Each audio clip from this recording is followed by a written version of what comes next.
Привет, меня зовут Павел, я живу в Лос-Анджелесе, штат Калифорния, и вы смотрите The Green Card Show, программу о том, как переехать в Америку и что здесь делать, в которой я стараюсь рассказывать все просто, понятно, пошагово, чтобы у вас получалась такая видеоинструкция к жизни, а не хвалебное видео о крутости Америки. И данный выпуск один из серии посещений разных институтов, потому что моя дочь – это человек, заканчивающий школу, и нам нужно найти институт, где она будет продолжать обучение в Калифорнии или в Штатах. Посмотрим, как выйдет. И если вы такой же родитель, у которого есть взрослый ребенок, то вам эти выпуски будут очень полезны. Если вы просто человек, который хочет увидеть что-то о жизни в Америке, то вы сможете погрузиться вот в эту атмосферу американских колледжей, то есть институтов, тех мест, где люди получают высшее образование, бакалавра, магистра и так далее. Конкретно сейчас у меня за спиной находится школа под названием Gnomon. Она пишется как Gnomon, но произносится как Gnomon. И этой школе 27 лет. И только недавно она получила аккредитацию, лицензию для того, чтобы давать вам степень бакалавра. То есть раньше это были такие платные курсы для тех, кто увлекается компьютерной графикой, визуальными эффектами, трехмерными персонажами и так далее. А сейчас это официальный институт. И это их новый кампус в райончике, который называется NoHo, North Hollywood. Северный Голливуд в Лос-Анджелесе. Как видите, позади меня все новое. Здания новые, кафешки новые. Все прям абсолютно идеально, сверкающее, вылизанное. Никаких вам здесь бомжей, никакой преступности, никаких ужасов. Это прям новый, вылизанный, свежепостроенный райончик внутри Нохо. И вот здесь как раз обосновался новый кампус университета под названием Gnomon. И это один из топ-приоритетов для моей дочери, как будущего аниматора или человека, который создает персонажей, в ее списке институтов. Так что давайте сейчас мы сходим на день открытых дверей, и я вам покажу, как это выглядит изнутри, чтобы вы тоже впечатлились тем, какой он институт 21 века в Лос-Анджелесе. Welcome to America!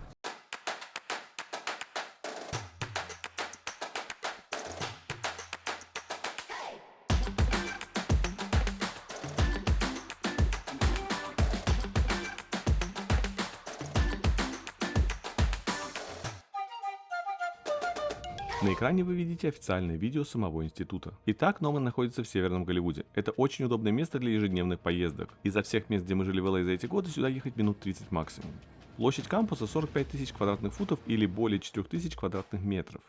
Лично мне дизайн интерьеров очень понравился, все современное в темных цветах, как любят интроверты и люди, творящие за компами по 24 часа в сутки. В институте всего 12 классов, и группы достаточно маленькие, то есть каждый ученик получает массу внимания, а сам вуз очень небольшой. Всего в классах более 130 компьютеров, которые аналогичны по мощности тем, что используются в коммерческих продакшн-студиях. То есть ваши дети учатся на том же софте и том же железе, на котором будут работать в больших компаниях. В Gnomon достаточно неплохая библиотека. Она может казаться маленькой, но для вуза такого размера более чем хватает. Само собой, раз мы в США, у института есть собственный магазин с арт-принадлежностями. Но на мой личный вкус мерч у них слабый, и покупать его вообще не хочется. Сразу после входа в институт вы видите галерею работ, которые делали студенты. Кадры графики или куски видео. Все статичные изображения напечатаны на алюминии, так как это позволяет сохранять яркость цвета, делать картинки сияющими. Одна из крутейших особенностей Gnomon – класс скульптуры, который студенты заниматься обязаны. Я, как сторонник классического образования, полностью поддерживаю их в этом. Само собой, студентов учат и рисовать с натуры, и делать фаст-скетчи, зарисовки персонажей и так далее. Ну и обязательная для современного киновуза часть – свой павильон. Здесь можно и снимать, и проводить мероприятия со звездами индустрии, что они и делают. Опять же, как и во многих крупных студиях, в наше время в Gnomon есть игровые зоны, зоны отдыха. По сути, учась здесь, вы привыкаете к пространству, идентичному по духу студиям анимации, игр и постпродакшена. Поэтому при устройстве на работу именно в разрезе пространства и вайба, если хотите, не изменится почти ничего. Ну и еще раз упомяну, что район новый. В 5 метрах от вуза открыты десятки разных кафе и мест отдыха. Кинотеатр прямо в соседнем помещении. Для Лос-Анджелеса, в котором везде надо ездить на машине, это просто потрясающе организованное пространство. А теперь пойдемте прогуляемся по институту ногами и сравним реальность с этим трейлером.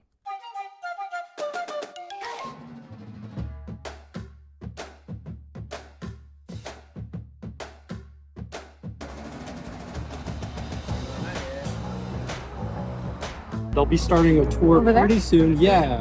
Got it. So we'll get you on a tour so you can see it all. Thank you.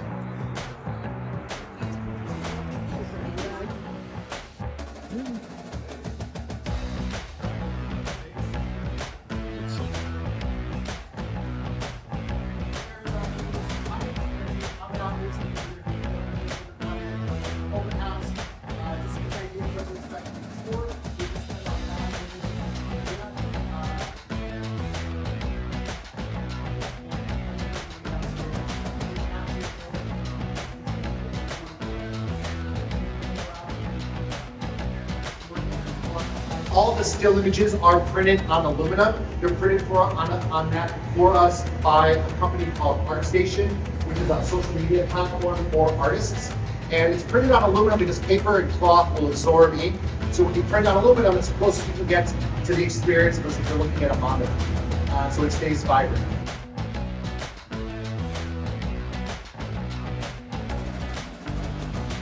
We also have skulls that are not real. I want to make sure that you guys know that. Students can access and use all of this for the work that they're trying to produce.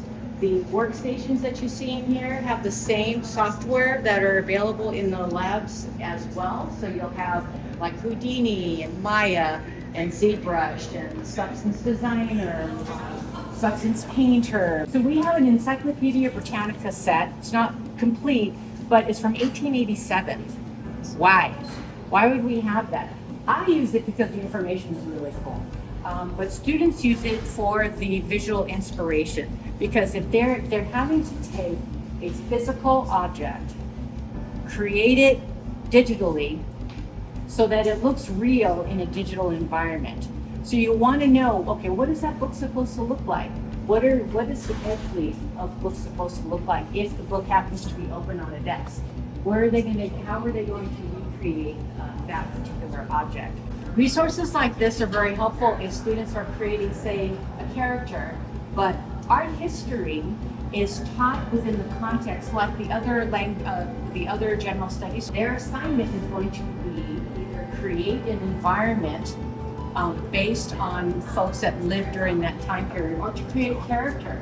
You want to create a knight that existed during the medieval period. Okay, so what kind of things existed during the medieval period? What food did they eat? Where did they live? How did they get their water? How did they find their partners? How was their family structured? That's the type of information that you're going to use traditional resources to gather that information to create something that is authentic in the digital space. In this part of our tour, we're going to be talking about our classroom environment and what that looks like. Currently behind us, as you can see, there is a classroom in session. I will say one big thing about our school is the classroom size, right? It's really small, periodically throughout your whole time here at Gnomon. Right now behind us is a hard surface modeling class. It's imagine you're Spider-Man and you're zipping through New York City. The buildings, the trash cans, the Statue of Liberty, the cars, all of that needed to be constructed by an artist. And typically that is referred to as hard surface modeling. Jay Machado worked on The Mandalorian, Transformers The Last Night, Rogue One, Star Wars Episode 7. And you are learning from people who are still currently working in the industry. That's super valuable. Это, конечно, вообще другой уровень института. Если сравнить с Класс, то Класс выглядит как какая-то деревня такая. А это, конечно, прям уже 21 век. Еще один класс.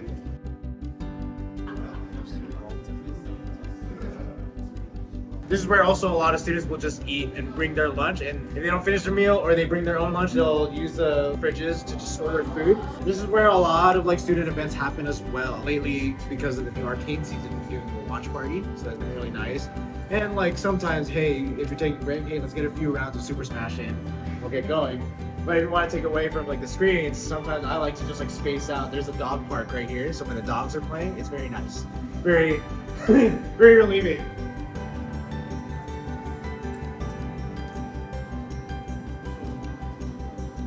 Okay, well, welcome. My name is Jessie. I'm one of the admission advisors here at Gnomon.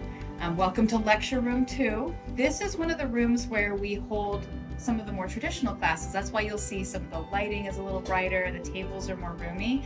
So we'll have classes like perspective or color theory. In around the first 3 terms of our BFA program, we have classes like this to help our students build foundational art skills that'll help them elevate their 3D. We also use these lecture rooms for our general education courses. So with our general education courses, one of the unique features of that at Gnomon is that we like to tie everything into the creative curriculum.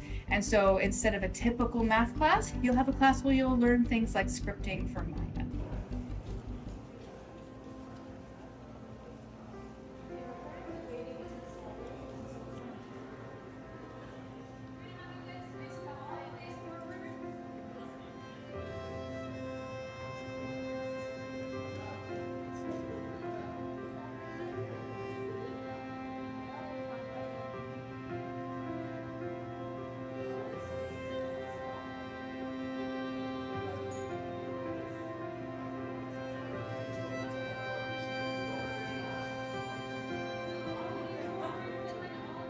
Hello and welcome to our sculpture room. So by now you've seen most of our computer labs. This is one of our more traditional spaces on campus.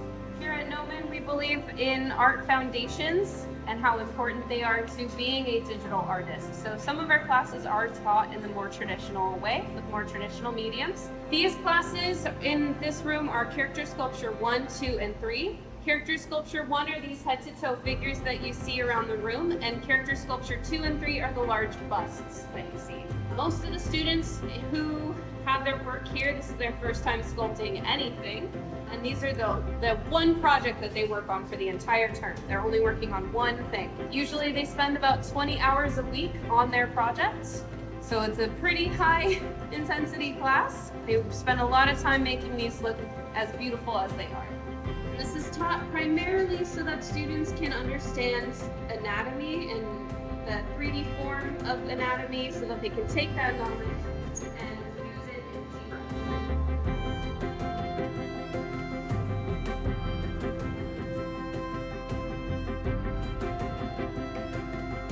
It's a little long. Like if this arm, try to imagine if her arm was relaxed and where, the hand is going to fall. Usually hands fall just slightly below the pockets, right? That's, my pockets are there on pants. Так выглядит класс на Моне.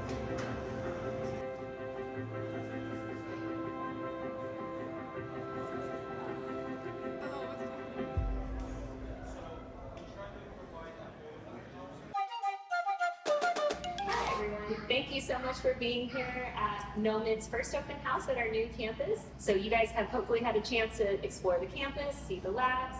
It's a really cool place, right? It doesn't really look like a typical college, and that's really because we're not a typical college at all. So now Gnomon is an accredited college where you can actually get a whole bachelor's degree. These are some awards that Gnomon has won in recent years. They rank colleges, it's an international art competition essentially, and they ranked us best visual effects school in the US this year, and the best game design school in the US. All right, hi guys, I'm Claire. I work in the outreach department here at Gnomon. First, I'm going to talk a little bit about digital production because that's what we teach here. So we have the Bachelor of Fine Arts degree in digital production. Digital production is essentially a catch-all term. It means a lot of different things, but in the context of Gnomon, it's all the steps necessary to create a finished video game, movie, or TV show. It's what makes all of this content possible, whether that's watching apes take over the planet in the future or watching a panda learn Kung Fu. But ideally, if someone is interested in Gnomon, they usually want to go into one of these categories. To go a little bit deeper into live action, these are some movies that people commonly think of when I ask them to imagine a VFX heavy blockbuster. But what a lot of people don't realize is a lot of these movies have invisible effects. So I always say, like, the next time you watch a romantic comedy or just some movie that you think doesn't have any kind of VFX artist working on it, just wait, watch the end credits. I promise you, on almost every movie now, there are 3D VFX artists working on them. We also have animated feature films, so we train our students to have access to this side of the industry as well. We're also starting to see a huge change in animation because a lot of people are realizing that adults actually really love animation too. So we're seeing projects like Arcane come out, which is just incredible and amazing storytelling. But even though a lot of these movies are geared towards a younger audience, they still make an insane amount of money. The global animation market value is currently over 370 billion US dollars, and that's only expected to grow as time goes on. We also have television series, so this is one area that has actually gone through quite a dramatic change in the past 10 to 15 years. So in the 90s, we were all hanging out watching Seinfeld, but now we can watch House of the Dragon. We can watch photorealistic dragons from the comfort of our own home. Our personal standard of what looks good in television is continually starting to get kind of higher and higher. We expect to see really cool things in our shows. So all of these streaming services are starting to dump insane amounts of money into their projects, and more importantly, into their VFX teams. We also have, obviously, a lot of students going into games, and there's a huge variety of video games that are created nowadays, but they are essentially all designed to be incredibly immersive visual experiences, most importantly. It's really up to these artists to create a world that is believable, fun, and immersive. People need to continually come back to games again and again and again to play them, so, that's really up to the artists. And today gaming is actually the largest category in the entertainment industry, so it has surpassed movies, so all of film, and also the music industry when it comes to revenue. Most video games are made here, which is once again fantastic for Gnomon graduates. So now you know where our graduates are interested in, but now I'm going to break down the production pipeline.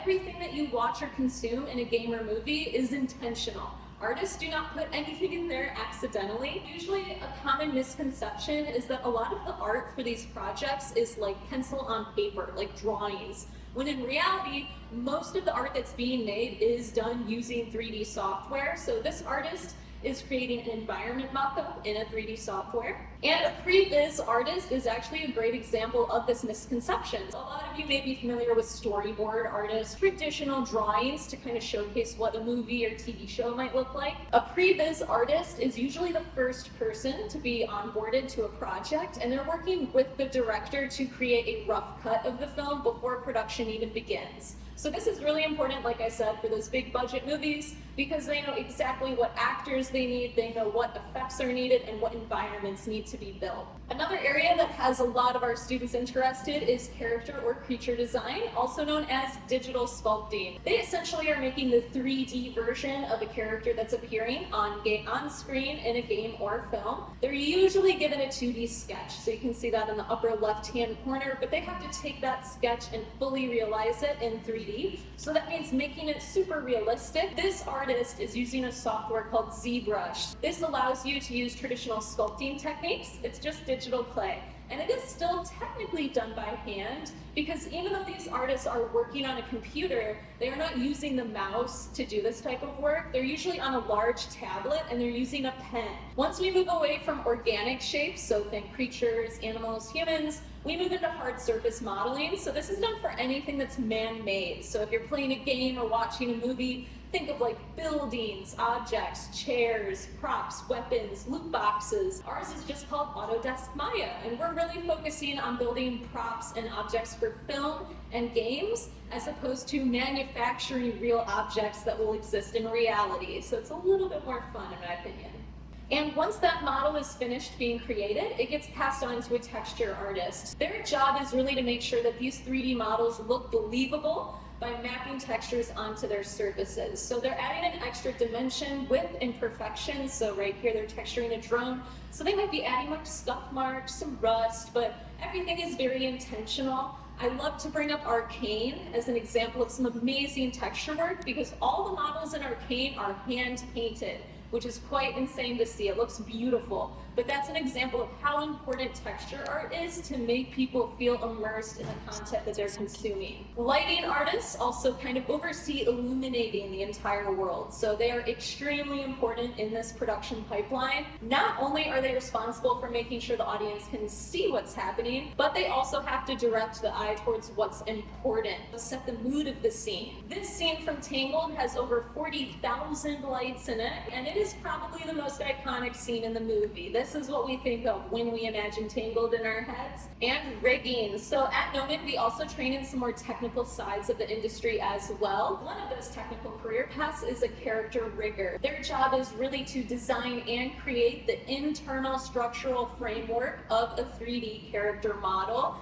In simpler terms, they're really making the skeleton that goes inside of these characters that animators then use to control and give them an acting performance. And we obviously train in character animation at Gnomon. It's one of my favorite areas of study here, but animators are essentially actors. They are, like I said, they are giving that character the acting performance. And this is what makes animated movies so long-lasting, because all these characters feel believable. They feel like they have real personalities, emotions, they have friends and family. They feel like real characters. So that's why animators are obviously so vital and important to this production pipeline. And we love animators so much at Gnomon that we train in 2 different types of animation. We also train in VFX animation, which is one of those more technical areas similar to character rigging, but they're working with incredibly complex scenes. There's a lot of moving pieces right here. There's like smoke, debris, objects, Having to animate this by hand would be a personal torture chamber, so instead these VFX artists are working in a different software that allows them to render real-time physics simulations. Matte painting has been around since the beginning of Hollywood. It is essentially set extensions, making it look like there's more things there than there are actually on the original set. In 3D, this allows us to extend the set even further than we ever used to be able to. We can create every single element, so matte artists can function more as total environment artists, like creating almost an entire scene for the shot to take place in, or they can do more simpler, smaller things like just adding in a few buildings or adding in some statues to make a scene look a little bit more lived in and populated. But once this is done, it gets digitally composited into the footage. This is kind of at the end of this production pipeline. This is one of the last jobs on that line. So they're taking all the assets that I talked about earlier, the animation, the characters, the 3D models, some of the matte paintings, and compositing it into the final cut. And that includes also footage of real actors. So this is a big part of movie magic. It allows us to fully believe that whatever we're looking at is real and exists. And that's why I said, go watch a romantic comedy. I promise you there are VFX artists working on almost everything nowadays, because we really can't even tell when we're looking at something that's entirely 3D generated nowadays. And then one thing I also do want to briefly touch on is game engines. So a game engine is a software that has settings, configurations, and specialized features that optimize and simplify the development of a video game. Here at Gnomon, we primarily use Unreal Engine, and I like to think of it as our students' home base, almost, because over half of our students want to work in games. And Unreal Engine is so powerful. You can do so many different things in it. You can light, you can composite, you can do VFX, you can animate, that this software is actually starting to leave and go into other industries as well. We are starting to see Unreal Engine being used in television production as well. Essentially, teams like this are using Unreal Engine to render real-time footage that then gets displayed on these giant LED screens. This is great because it gets an enhanced performance out of the actors. They no longer have to look at a green screen and just like hallucinate and pretend they're looking at something really cool. They can actually see it for real on this screen, and it makes the lighting look a lot better too. It's being used in architecture, automotive design, and interior design. This campus that we're in today was entirely designed in Unreal Engine. So that is using a video game development software to construct an entire college campus. But what really makes Gnomon different is the sense that even though this is an academic experience, and even though you are getting a degree, we started as a vocational school. So we started as a facility where industry professionals would be trained in new software. Our entire curriculum is designed to prepare students for successful placement in the entertainment industry. One way that we really prioritize this is by setting incredibly high standards for who we even allow to teach on our campus. This is just a very small sampling of some of our instructors, but they're all currently working professionals on relevant projects with substantial industry experience. This is a very small sampling of just some studios that regularly hire our graduates.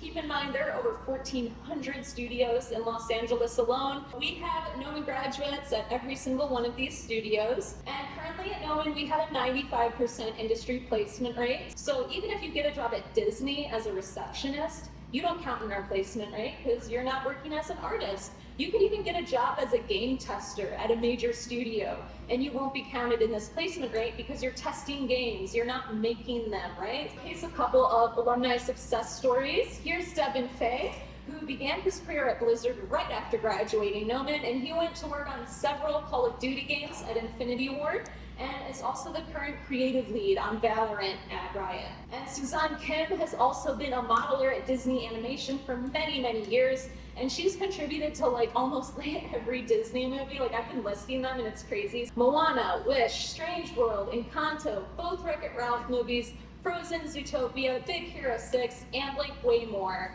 But as impressive as those graduates are, it's really important to know that they are not exceptions. You'll find Gnomon alumni in the credits of most VFX-heavy TV shows, movies, and games. And also, a lot of our alumni have a pretty wide variety of job titles across the production pipeline of these projects, which really does highlight how our students discover their passion. And we also had 16 alumni who worked on God of War Ragnarok, which is one of my favorite games personally. That was an insane amount of information, but hopefully all of you kind of understand what 3D art is a little better and how we're training our students for those careers.